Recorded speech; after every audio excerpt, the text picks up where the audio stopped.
Harry back in London, but still spurning the very once close family that really still care very deeply about him. As ever, let me explain. Hi, good morning. Nice to see you. Hope you're well today. Yes, lovely to find you back with me as ever. And also welcome one and all brand new subscribers. You know, I often like to share a few daft stories with you at the start of the videos. I know the people think you're nuts, but it's funny, isn't it?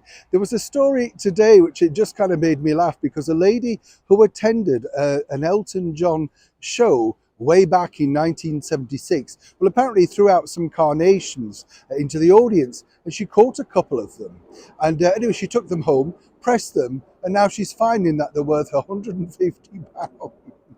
I think it's about 47 years later, isn't it? I don't know what the remit is on that, whether it's worth saving them all this time, but they're going to be going online on auction because it was a big event in her life. And, you know, obviously she now wants to move on. Maybe she's got bored of Sir Elton John.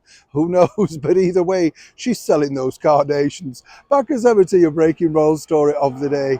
You know, what I found fascinating about being at the court when Prince Harry arrived was really just what a solemn figure he looked, you know, very lonely, very lost, and very, very vulnerable. Not quite together, as I pointed out on a national TV show, in my opinion. But as we know, you know, Harry obviously has had to come over here to London for his own defence, if you like. He's totally alone. He's staying in a private members club. He had the offer with notice to stay in one of the royal residences. And let's be honest, you know, Prince Charles, or King Charles as I should get used to calling him, whatever you want to say, he would not turn his son away. It's as simple as that. But the bottom line, Harry wants to be independent. Someone, though, who can see beyond the veneer is none other than our wonderful Queen, Queen Camilla.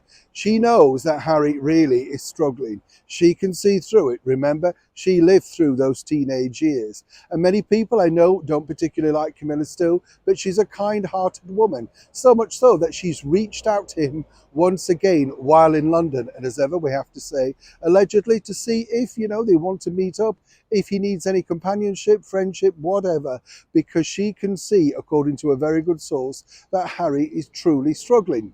You see, one of the things that baffles Camilla in many respects is the marriage, and I have to say this from an excellent source. You see, when you think about it, there is Meghan all the way over in California, and this is one of the biggest events of Prince Harry's, you know, now new career, if you were. And there he is all alone, no support. Whatever you think of Camilla, she supported the king throughout for many years and been a steadfast rock to him. And the bottom line is she just wants to do the same for both of his children. Very, very difficult time for her, as I say, very compassionate lady, but for some particular reason, Prince Harry, as we know, rather disingenuous about her in his autobiography, and seemingly that has not thawed. So for now, Harry remains totally lost and alone in London. It's a developing story. When I know more, you'll know more. Neil Sean in the very heart of London.